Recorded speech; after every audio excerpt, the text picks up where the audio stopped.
পরের মাস বৈশাখ। বৈশাখের মতোই রবি ঠাকুরের জন্ম। সোনার আশ্বিনে নয়, হিমের রাতের অঘ্রাণে নয়, ফুল রাঙানো ফাগুনে নয়, এই খর ক্ষিপ্র বৈশাখেই তার জন্ম। এই খ্যাপা বৈশাখের গৈরিক তিলক দিয়ে সাজানো তার জন্মদিনের ললাট। বৈশাখী প্রকৃতির নতুন জন্ম, আমাদেরও নতুন জন্ম এই বৈশাখে, 25শে বৈশাখে, রবি ঠাকুরের জন্মদিনে। দেখতে হয় না ক্যালেন্ডার, জিজ্ঞাসা করতে হয় না তারিখটা কবে। আগে থেকেই বুকের মধ্যে সাড়া, 25শে বৈশাখ আসছে, রবি ঠাকুরের জন্মদিন। হীনতার দেখা দি কারবার, জন্মের প্রথম শুভক্ষণ, তোমার প্রকাশ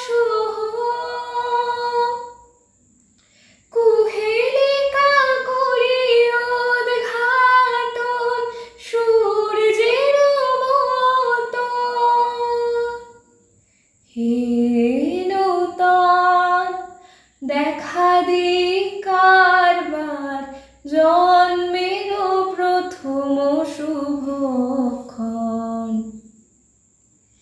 জন্মদিনের পরও জন্মদিন ফুরোয় না, রোজই তার জন্মদিন।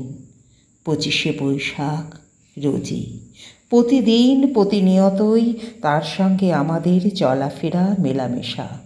আমাদের হাতের লেখা রবি ঠাকুরের, কথা বলার ভাষা রবি ঠাকুরের, আমাদের প্রেমের চিঠিতে রবি ঠাকুর। ভালোবেসে সখী নিভৃতে যতনে আমার নামটি লিখো তোমার মনের মন্দিরে।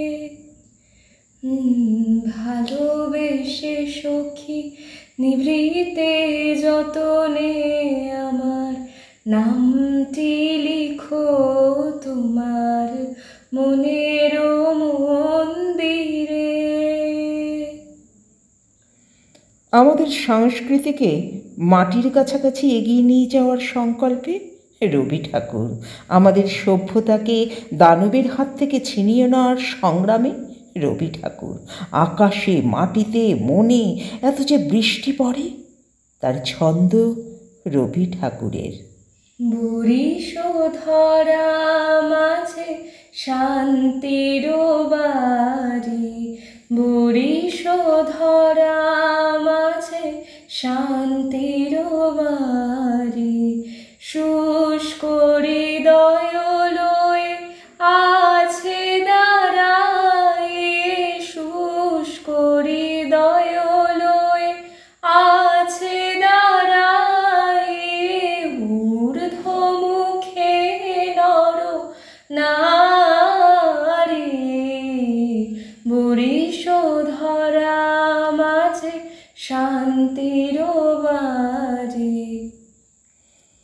এত যে ফুল ফোটে তার গন্ধ রবি ঠাকুরের, তাই প্রতিদিনই তার জন্ম। কোনো দিনই মৃত্যু নেই। কালের কালা পাহাড় এসে ভারতবর্ষ থেকে কোনো দিনও সমস্ত ঠাকুরের পুজোর প্রদীপ নিভিয়ে দিয়ে যায়, তবু একটি ঠাকুরের বেদি চিরকাল থাকবে মাটির সঙ্গে গাঁথা। কোন ঠাকুর? রবি ঠাকুর।